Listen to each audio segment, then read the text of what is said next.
Hi, hello. Welcome back to another episode of the Travelers Club. I am so excited that you are joining me here today. If you haven't already, be sure to subscribe down below so that you never miss any of my videos. You can also hit that notification bell. I'm Jmonet Hill, and I'm so excited that you're here with us today.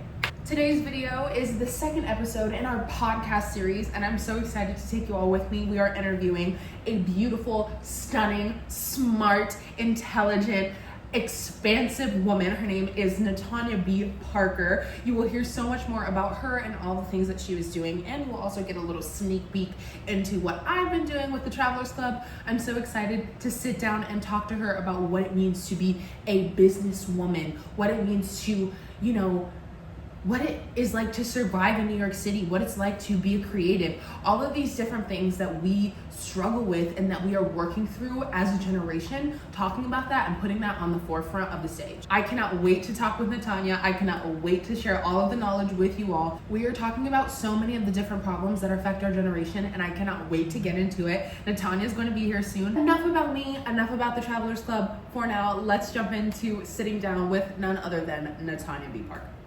Also a voiceover actress. She's also a performer. She also, works in, aquatics with animals. She does shows. She is an event coordinator. She is a wedding coordinator. She is all of the things. She has several degrees. She is an icon. Her name is Natania B Parker. Today we're here to talk about Parker Parties, okay? The Parker promise is, whether you need somebody by your side, behind the scenes, whatever you need, the luxury of your experience is going to be here to give you, that bridal bestie, to make sure that your event is perfect from start to finish. So I'm super excited to be here with you and to be talking with you about all the different things. Tell me about Parker Parties. Tell me about the life. Tell me about, just start with telling me a little bit about Parker Parties. Yeah, so Parker Parties was made because I've been doing event planning for a couple of years now. And I was working for a company, and honestly, I can appreciate what that did for me as far as getting me leads and really putting me into that luxury bridal world and learning that specifically, because that's a whole different skill set than party planning, essentially. But I did know that in the midst of doing the work with them, I wasn't getting paid enough. And the market is so vast. I know there was so much more to do. And so I had some creative differences with that company. I'm not gonna talk about them right now. That's not important. Not gonna talk about them right now. We're moving on to better things. But I just knew that I wanted to control the experience I was creating. Because with this company, essentially, without getting too much into it, they had a bunch of us that were did different things, and they would kind of just match us to an event, and so you never really had control over who you were on a team with. Okay. And so sometimes I had really positive experiences with planners, with lead planners and other people and other times there were people dropping the ball and they were just terrible and all these things. And so I was not having enough control to create the events that I wanted it to be for the bride or for the person whose party it was. I was watching things kind of fall under the rug, and it was outside of the scope of my service. And it's one of those things, it's there were times, of course, where I was overextending myself because it's your wedding. It's not like you're gonna get another one or redo. I'm gonna make sure you have the best possible day. So once I realized how much I cared about the creativity process of it all and all of those things, I was I wanna do my own business. And so Parker Parties, Party Made Easy, I think the biggest thing that I get from my bride is always how calm and collected I am and how their day is able to feel effortless. And before they would worry about something, they would be looking around and doing this, and I was putting it in their hand. They're how did you even know I need that? I'm that is literally what you hired me for. Bridal Bestie, for example. I was a bridal attendant at this beautiful wedding at the Metropolitan Upper West Side. This venue is insanely crazy big. Beautiful bride, great couple. I was her bridal attendant there. And my job, literally, people didn't really understand it because her mom was really concerned. She was oh, she's gonna help you put it in your dress. I was supposed to do that, and I want to put the touches on your makeup. And I was ma'am, I am never there to overstep what you're doing. What I'm there to do is to get everyone else out of the way so those moments can happen. Because if she's constantly pulling different directions, neither one of you will have time for any of those things, right? And so when it came time to put the dress on, I'm standing at the door, making sure everybody's out. Mom's I'm Mom, you got your moment? She's thank you. And then throughout the day, it became more clear what that meant. Exactly. And then when mom was off doing pictures like mother of the bride photos, I'm touching up your bride's makeup. I'm helping her use the bathroom. When your bridesmaids are like drinking, doing shots, which they should be celebrating you. I'm the one that's helping you use the bathroom. Like, that's what you have that extra person for. You spend so much money on this day, you should never have to worry about everything being handled. I had some brides the one time, they were like, you know, this is really for their marriage certificate. I just like put the folder in her and she was like, how did you even know I need that? I was like, because you're standing in front of the officiant, the wedding just ended. And that's what happens next. That's the timeline. That's what we're doing now. We're signing the thing. It happens effortlessly. So forever, you already are thinking about something that's already handled, you know? As someone who like has started to think about like what my wedding would be like, the thought of like, there's certain moments that I know that I want in my wedding, that I've started thinking about, I'm like, okay, this is super important to me. And I'm like, oh, and I want my maid of honor, or, you know, like that person who's like gonna be next to me to not feel like it's their job or responsibility to like make every moment perfect. I want them to feel like they can be my friend in that moment. And so like, it's super cool that like that is something that you've thought about, because I'm like, wait, no, that's exactly what I need. It's like, you need that person who's gonna be like, no. It's kind of like how people are like, if you don't have kids, who's gonna take care of you when you get old? I'm gonna hire someone. I'm gonna hire a caregiver. So my kid never has to feel like I had them to be my caregiver. Your best friend should not be your caregiver at your wedding. They shouldn't. They should be able to party with you. All of you guys should be having an amazing. That's why I tell my close friends, like, I can't necessarily do your wedding. I can give you the staff, I can give you someone that can be a day coordinator. I can actually suggest someone. But why would I want to do that? And I can't party. I can't enjoy your day because I'm the person absorbing all your stress. So like, that's not fair. As a friend. As your friend, right? So like, I could help you with planning, virtual planning leading up to being a day of coordinator or a bridal assistant for one of my friends. Like, there has to be some distance in between, at least a little bit. If I'm anywhere near that wedding party, please. I'm trying to with the people. No. I'm definitely gonna refer you to one because I'm not doing it. Because if there is no one, something to do. And I also think like if there is no one, specifically making sure that the moments are positive, the moments can easily become something that are like not exactly what you expected. Which is like also a very like specific value that the Travelers Club has. So like the Travelers Club, I've started doing my rebrand over the past like week or so, and it's been like very interesting to like figure out like my brand story and that gap, like filling in the gaps of like, I'm not trying to reinvent the wheel. Like, girl, people are getting married every single day. People are traveling every single day. I am not reinventing the wheel of traveling, of, you know, getting married, of wedding planning. But like those gaps, those things that like are constantly forgotten about, those things that like people constantly take for granted, stepping in that little space and being like, no, I see you, I hear you, and like I understand what you're going through in this moment. So much to a T that I have exactly what you need in this moment. And it's literally the most odd job. Like the one day I went to the one wedding, I went to the store, I got a bottle of wine for mom, I got a 6-pack of beer for dad, set them up in like a kitchen somewhere, just so they stop talking to my bride so she can have peace. Things that I'll need, because people give me anxiety. Like, I know things that on my wedding, like, I would need to get people out of my face. Like, you cannot be coming talking to me right now. I can't do that. I wish there's something like that for every single performance I've ever done. Get everyone away from me before I have to go on stage, because I don't have this for you right now. So yeah, and then my job when I have those calls with those brides, it's like, hey, tell me about those family relationships. Tell me about those sticky sisters. Like, is your brother's wife weird and terrible? She gonna try to spill something on your dress? Let me know, because I'll make sure that doesn't happen. Like, we get down into all of those things.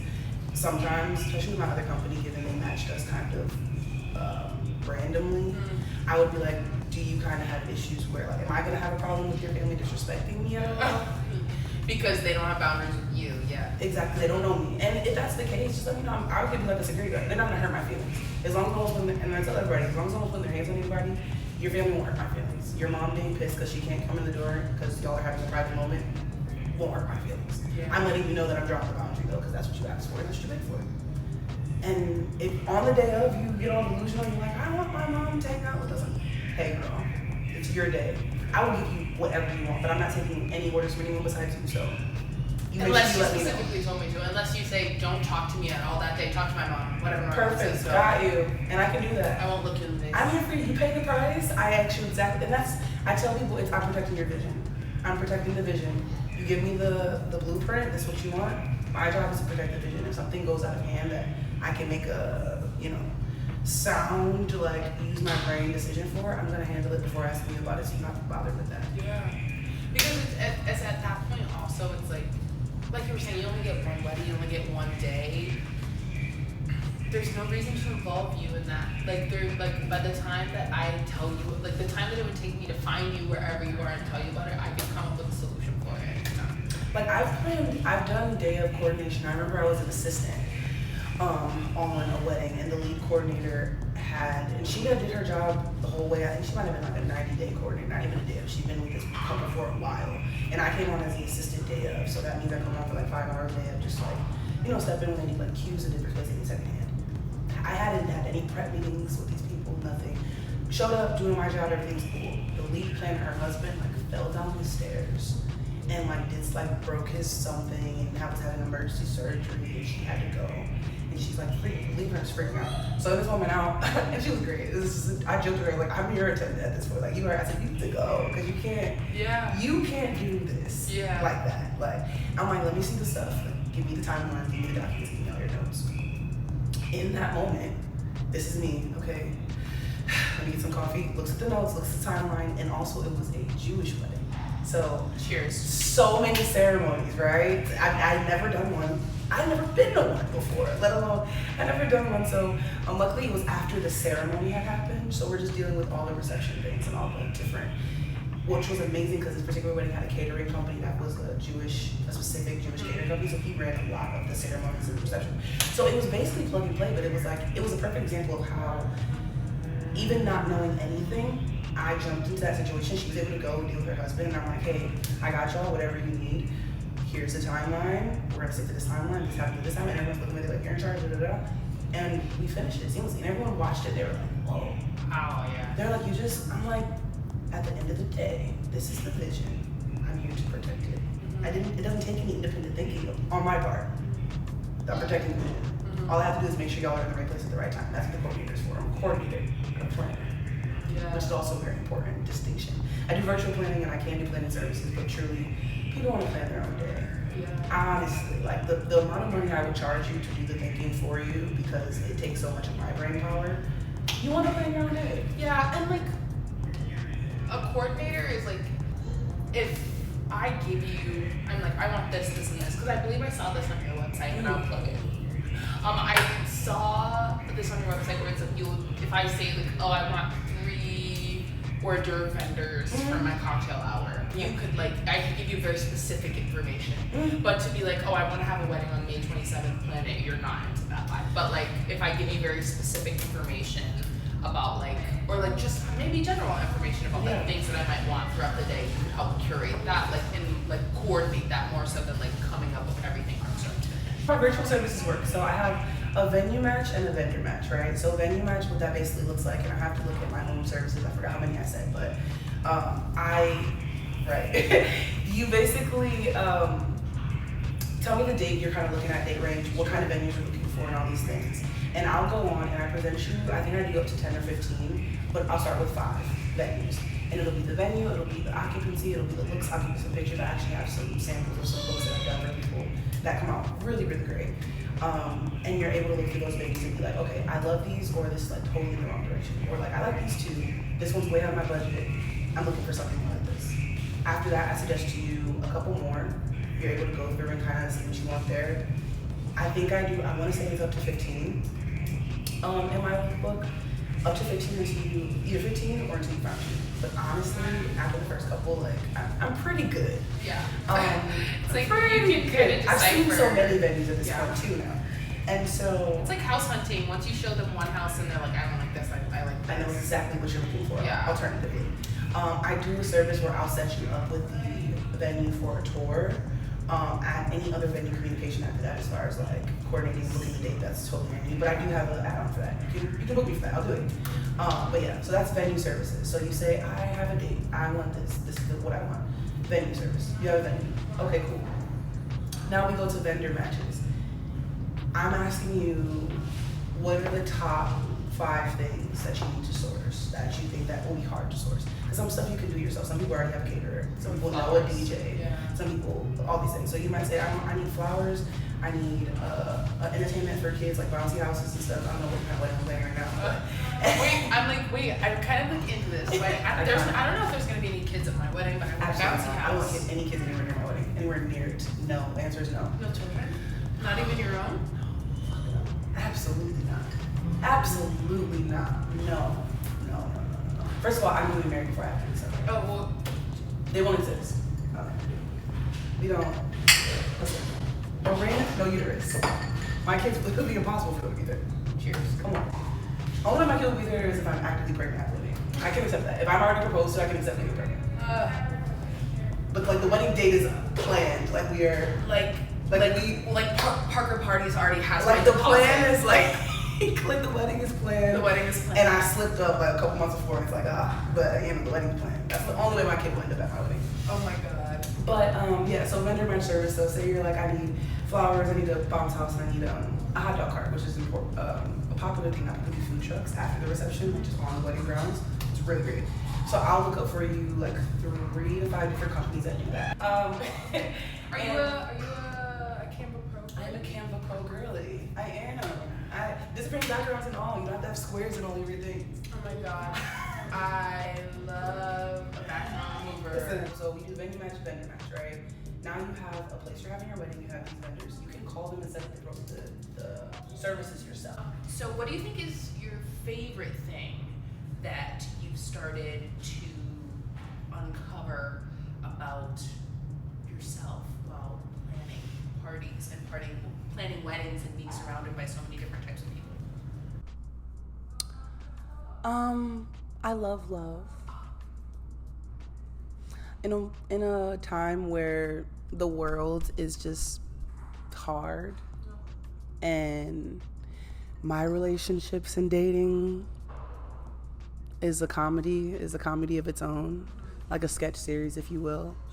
I love just seeing love, like genuine love. I've had the fortune to be paired with couples that like really have that like for each other, and it's just like I tell them all the time, they're like, why do you go in this? I'm like, honestly, y'all are just like, I can stare at this all day. It gives me the Sarah and the Tonins.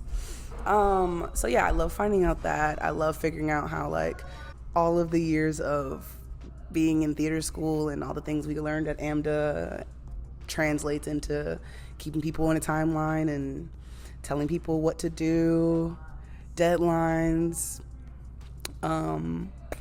Yeah, event planning is just fun. Honestly, it feels like a party. That's why I was like Parker Parteze, because like your party's made easy. It's chill. Everything's fine. I tell people like when they see me at the party, like they're like, oh my gosh, you're just so calm. You're just like so good. I'm like, I'm literally just absorbing all of your things. I am. I'm taking the price you're paying me is to take in, like much like a therapist, to take in all of your things. I mean, the degree is in social science, so come on. The links connect. The degree's in social science, so my job is to sit there with you all day and take on all your things, and then when I go home later, then I'll free myself of them, and it'll be all good. But yeah, I think I surprised myself that I was so good at it. It was a very interesting avenue to like come out of nowhere. I always thought I was gonna go into real estate, but I don't enjoy selling things really. I don't enjoy selling things that don't need sold. And a house is a kind of a hard buy right now. Like I can't even convince myself to buy a house right now. So it's like, yeah. Also the interesting thing about when you're bringing people together and you're trying to convince people, and not even convince people, because you know, weddings, parties, going out, traveling, exploring, to some extent is pretty like inevitable, like in today's world. Like if you're a 3-dimensional person, like, you know, something that you'll run into this kind of experience.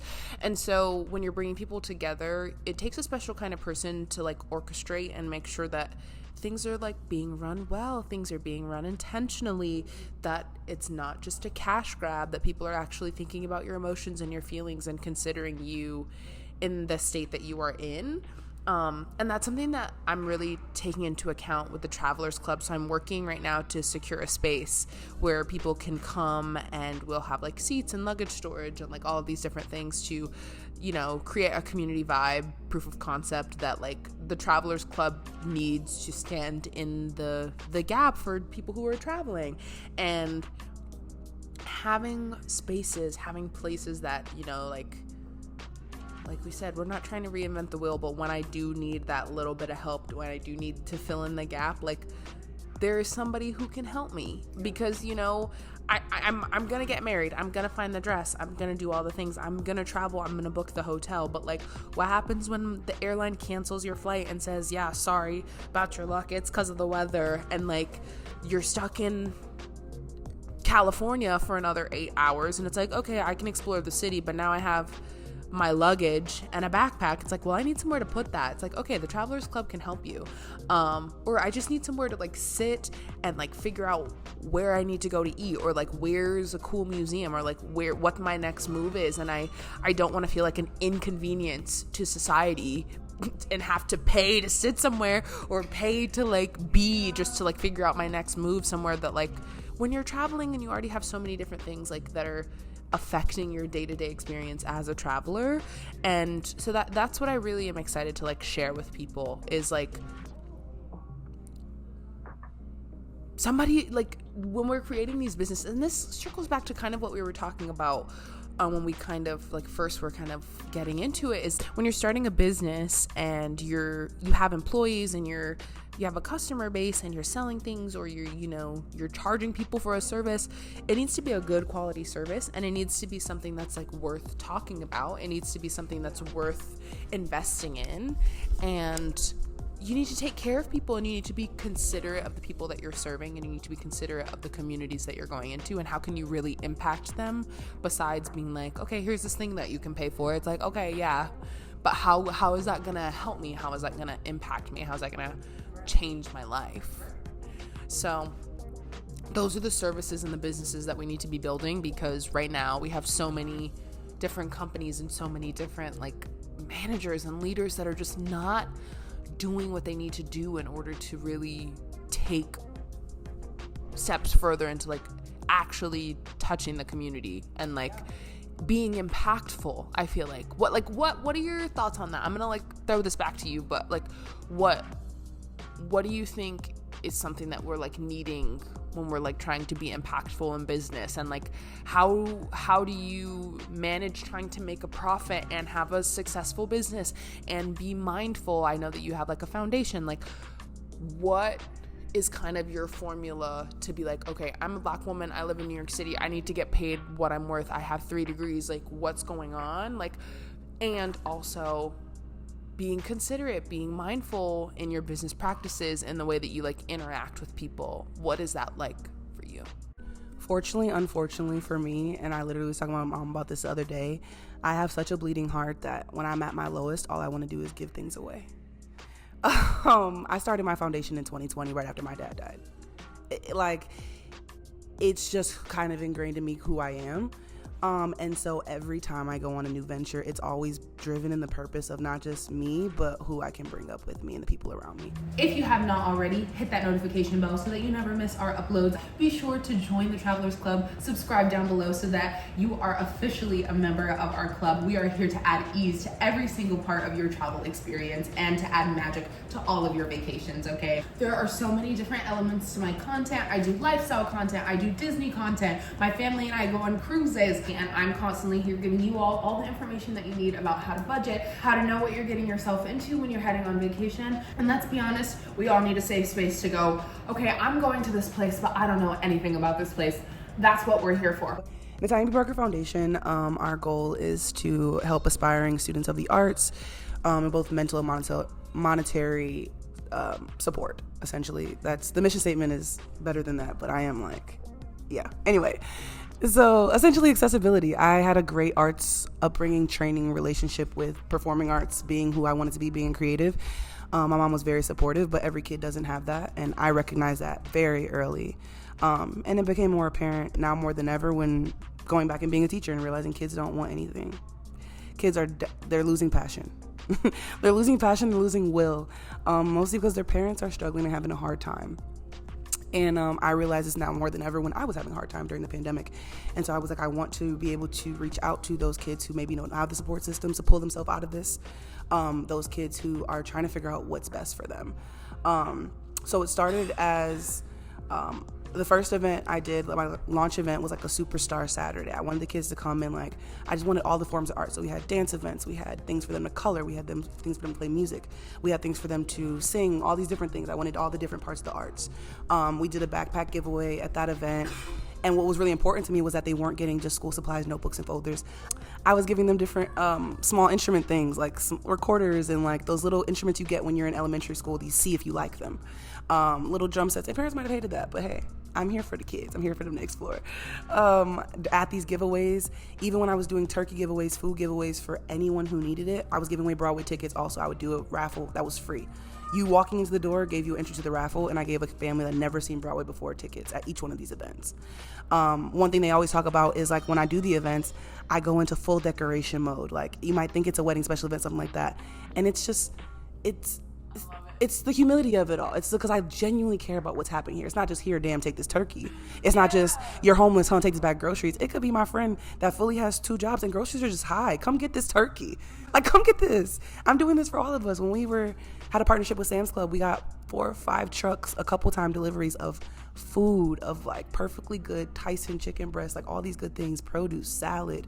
These aren't just canned beans. Like, everybody come get this, but always with humility, always with the fact that I'm taking some of this home too. I did these giveaways in Buffalo.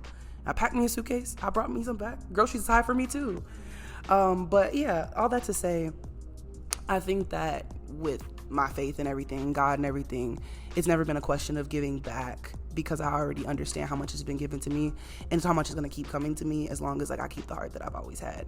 And so when building Parker Parties and going off on my own, first priority, of course, getting paid the money I'm worth, of course. But knowing how much other vendors cost, if you look at it, if all the girlies, all the bride girlies can agree, if you look at it, my prices are very comparable, very competitive. It's an invaluable service, honestly, for that price. But what I will say is that the other thing that I went with my company was I did Parties Partners, which is a vendor registry that I want to have open for anybody that has a thing. Now I'm saying photography, flowers, whatever it is you do that can be contributed to some sort of special event, they're in that Parties registry. So when people are coming to me for vendor services and they're asking me to suggest these people, I already have a Rolodex. Of course, I have people already that I've worked with, and I love y'all. Y'all are in there. If I've worked with you already and I have followed you on Instagram and all the things, I got you. I love y'all. But for those people that like, I want more people to register. So like, this is a free registry just for me to pull from instead of using Google. If I can pull from people that found my business and was like, oh, I love how you work, I'd love to collab with you, register in the registry. I love that. Then you go into my crowd concierges, right? That service specifically, this baby's having the time of her life. It's so good. That service specifically is some people will need extra people at their party to get it started.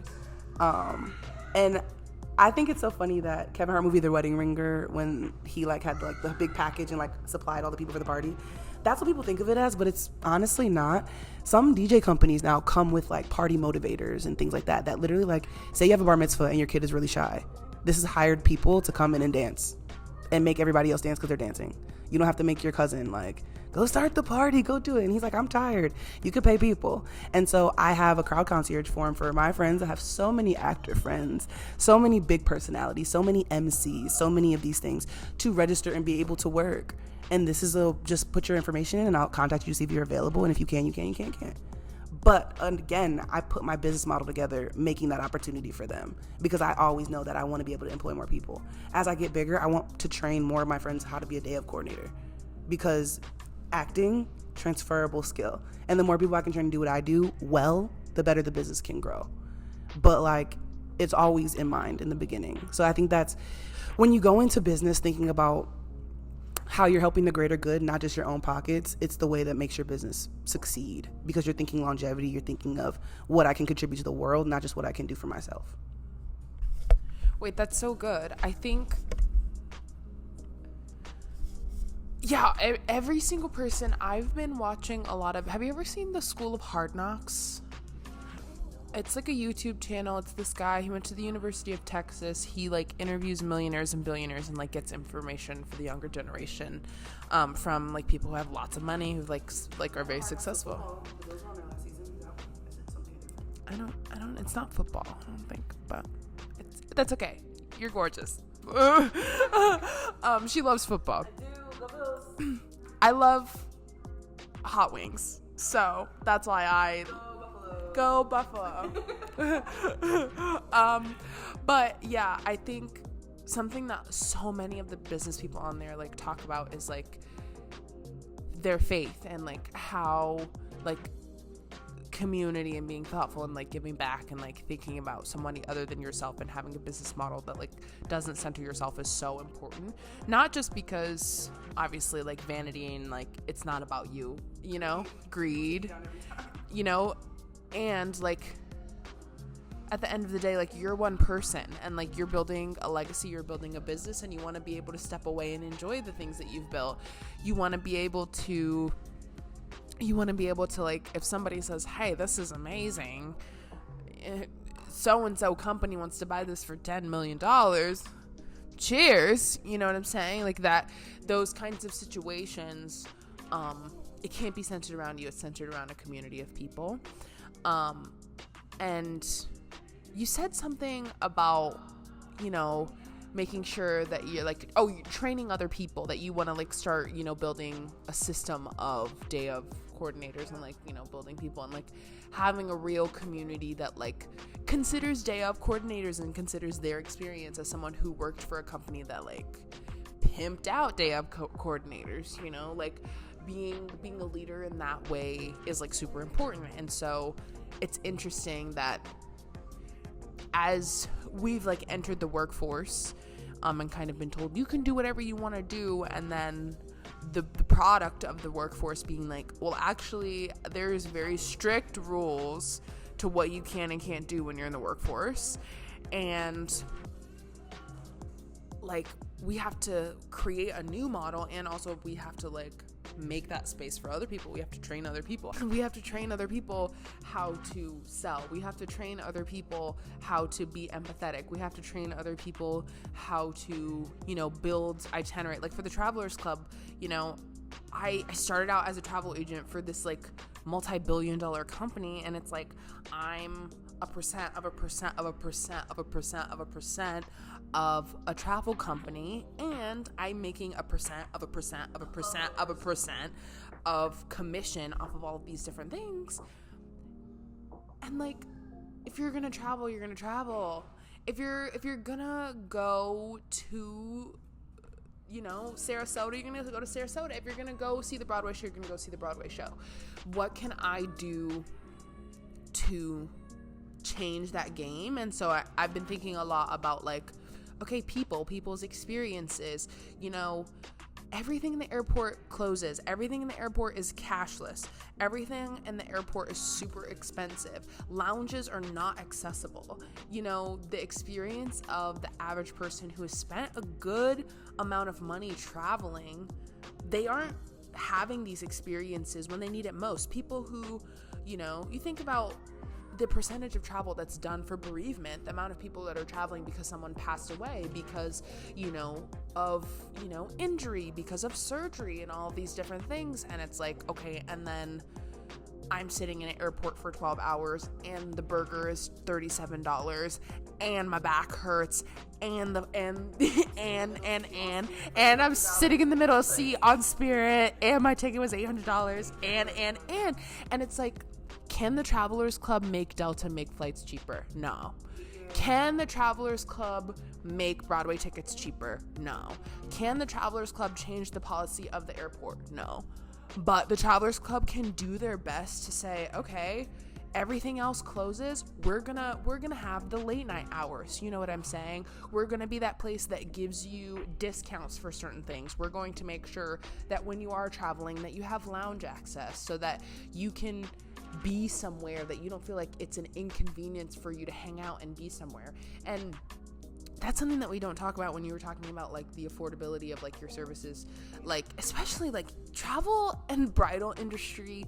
And like maybe I'll put some stats on the screen of like the percent, like the amount of money in those industries, but then also like the markup on those prices, like Bridal hair and makeup. I was looking. astronomical. No, I saw a something on Facebook. Are you kidding? And it was a hairstylist and a bride or whatever.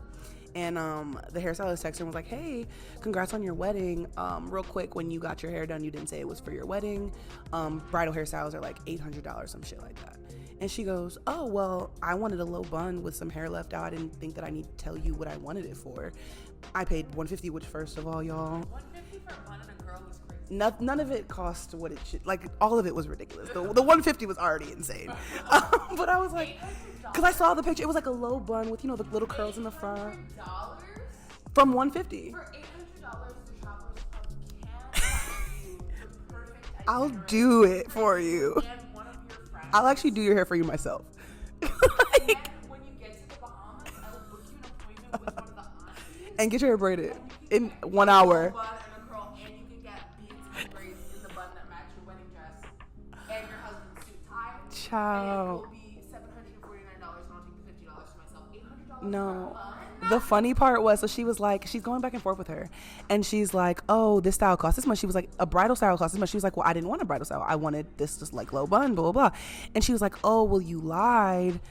She was like, no, I told you it was a special occasion. She's like, what is it that would make it cost so much more? She was like, well, for bridal hairstyles, it's more pressure and there's preset dates and there's a trial date. And she's like, I didn't ask you for a trial date or any of that. She's like, and I didn't put any pressure on you. I just came in and got a low bun and I got married. Like, and she was so mad. She was like, I'm going to try to, she wanted to sue her. So like now it's an open thing. She wants to sue this lady. And I'm like, but the markup, the principle of it all is that $700 extra because of the pressure on you because it's a bridal hairstyle doesn't make sense. I've seen makeup artists, and I don't do hair and makeup. I do hair, but like not professionally, and I don't do hair and makeup, so I don't know what that typically looks like. But when I see them like, oh, if I do the bride and the party, it's like $10,000 and all this stuff. Like, y'all, no, it's for the day. No. Like the bride, I've seen, y'all, being a coordinator, I can't even tell you the invoices that I have watched, that I've looked at. And I see what they're getting paid, and I saw what I was getting paid.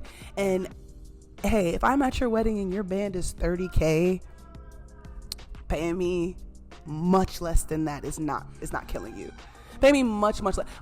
I mean, in the single thousands, I promise. Like, $30K for the band, it should not be an issue paying your coordinator that makes sure everything runs on time.